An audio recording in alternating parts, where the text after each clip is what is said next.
Alright, so an update came out recently which changed Cashew Nut, and this was something that was inevitable. I mean, it was totally broken the way it was.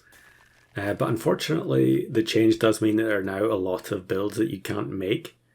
I think most of us were hoping that it would be changed so that it would only work as start of battle instead of before battle. That obviously was the main issue with it, that you could remove opposing pets before battle and therefore avoid their start of battle abilities going off. But yeah, they've gone for a more hardline approach, and it's actually been changed quite significantly. So the new version, I'm not really going to discuss it in this video. I'm sure we'll try and make something using it in a future video. But the main point of the old one was that you would be able to knock out something on your own team before start of battle and trigger a whole bunch of chain reactions which the opponent really couldn't do anything about. So that's what we're going to do in this particular run. And if you're disappointed about the Cashew change, don't worry too much, because I do have a fair few other runs recorded. So there will be more old Cashew content on the channel in the near future as we kind of work our way through all these recordings. I didn't really want to upload like 10 Cashew Nut runs in the same month, so we're just going to spread them out a bit.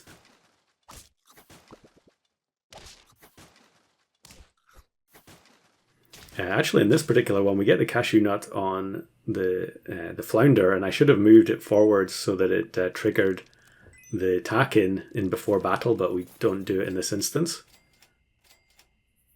And then the stoat here is for selling on turn 11 to try and get the pet that we need to complete our build.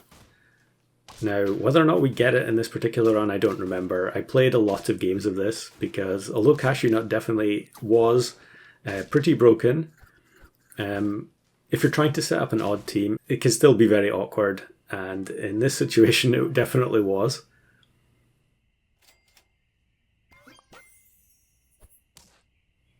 So with Pill de Capo, we get two very chunky looking tier 3s.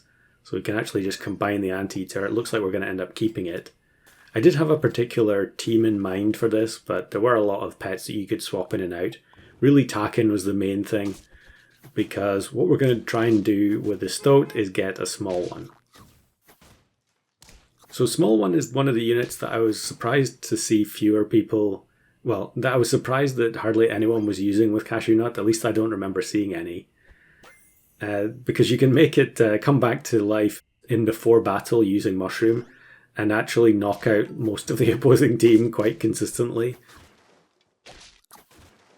In this particular build, we're not going to do anything too nasty. Maybe that's a bit of an exaggeration. I wouldn't say consistently, but here we actually get Cobra from the stoat and then transform it into the small one. Now, the disadvantage here is that we only had level 2 stoat, so it's not going to be possible to get the level 3 small one. Like if I buy this one in the shop, which I'm realizing I can't do, then the stats on the existing small one will become higher than 1-1. So we won't actually be able to knock it out in before battle. But it doesn't necessarily have to be level 3 for this to work, as you'll see fairly soon. We just need the Mushroom, and then we can have it be knocked out by the Cashew Nut. Actually, we don't have a Cashew Nut anymore because it was on the flounder. We need to find another one of them. So we get the Mushroom.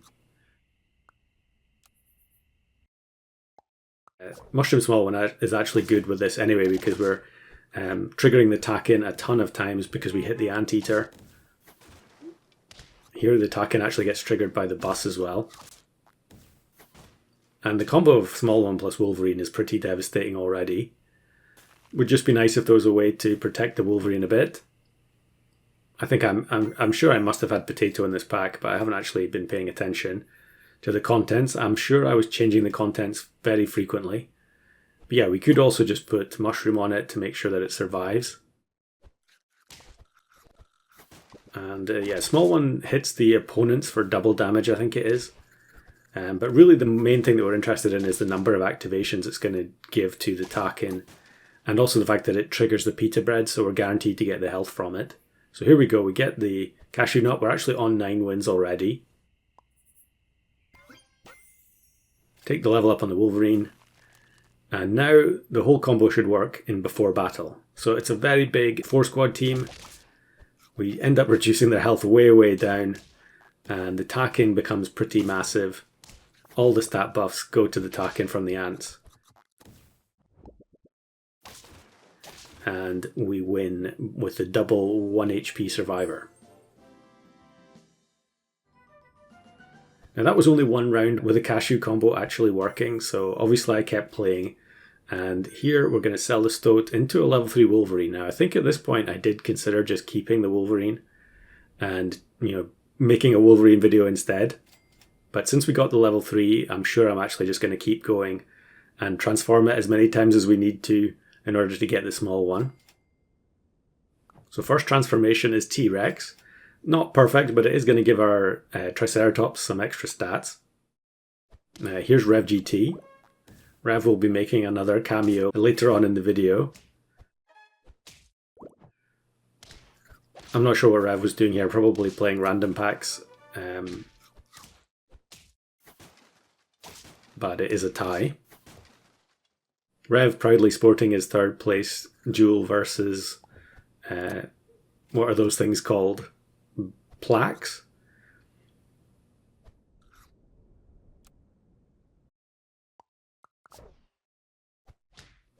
Okay, this one's looking a bit sketchy. We're going against the level 3 orangutan from the macaque. Okay, maybe we are going to be okay. The lionfish isn't going to do a whole lot of damage here, but it does have the mushroom, so we do get another tie.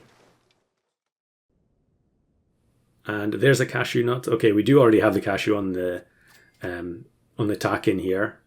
We transform again. Unfortunately, we end up losing the mushroom because of that.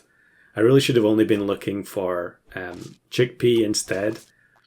But I suppose I did have 4 hearts here, so it wasn't necessarily the end of the world if I had to find another mushroom. This looks like someone going for the cuckoo chick achievement, I think. Did they have Falcon there? I feel like it's pretty difficult to do it that way. You should definitely go watch my video about how I got the Cuckoo Chick achievement, which is, I feel like, a much easier method. But here we go, we find a mushroom. I think I should just buy the mushroom now and then assume that I'm going to find chickpea. We can actually use Competo as well, because once it's tier 6, it will just transform into another tier 6. So here we go. We've got the team set up. We actually have to rearrange to make sure that the Takin knocks out the small one. Now it would be nice to have higher level Takin, but here you can see how it works. Like the Mantis Shrimp is start of battle, so it doesn't actually go off until after the small one summon. I think we still end up losing, yeah. The Takin needs to be a higher level to really get the benefit from this. Alright, it is 4 days later since I started recording this. I got interrupted the first time around, so I'm actually just going to have to pick it up from here, and I'm not going to rewatch the whole thing to remember what I was talking about, but obviously this is a small one with cashew nut. Now cashew nut was just recently changed. I'm sure I did say this in the first half of the recording, but we're just going to repeat it anyway. You can't do this type of setup anymore because cashew is a before attack perk now, which definitely needed to be nerfed, but kind of a weird change because now it's not really useful for anything. But anyway, yeah, here we're on 9 wins, and I was finding it quite difficult to get a win with this, even though this is quite, an unfair setup, to put it lightly. Here you can see why. This is a super strong team with level 3 50 attack lionfish plus mushroom Nyala. I'm sure if I was going for the strongest version of this, it would make a lot more sense just to play Toad and completely ruin all their equipment, but I didn't want to do that. I already felt grimy enough playing this combo. And then on turn 17, Matchman gives me the free win with this pretty funny Viper plus Fruit Fly team. So the Fruit Flies would have given Blueberry to my backmost units, meaning that the Viper would get good damage even though it was right at the front.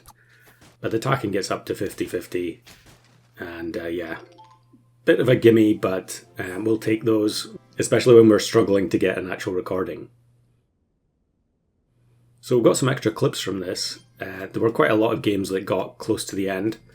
In this one I've sold the Stoat and I only have level 2 small one, which does make quite a big difference. Especially since small one does double damage to enemies. So yeah, I think we should kind of ruin this Ochi team because the Harpy Eagle will lose 2 summons.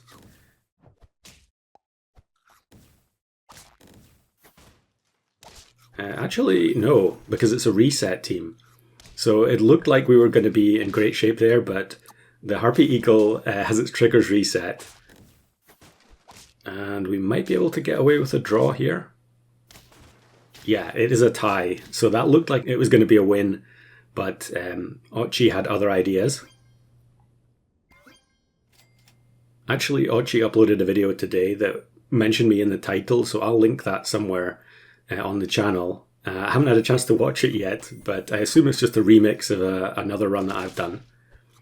And then turn 17 here, we face this brutal team from Firefly. It's kind of funny, actually, how Love Potion is like the old version of Cashew Nut, you know, where it let you do completely broken stuff in the before battle phase. And yeah, it's still really strong. It's just that it's tier 5 now, so, you know, hardly anyone uses it. Level up on the Wolverine should do a lot of damage to the opposing team. And it is a hurt team. So it looks like this is going to be, you know, a disastrous team for us to face because the Camel's going to heal the Blowfish. But actually the Wolverine goes off before battle and therefore the Woodpecker knocks out its own Camel. Triceratops actually has fairly low attack, so the Revenge Snipe from the Geometric Tortoise doesn't do too much. But now we're really getting into the sort of nosebleed territory where it's turn 19 and it's going to be very unlikely that we face any teams that don't have, you know, massive stats across the board.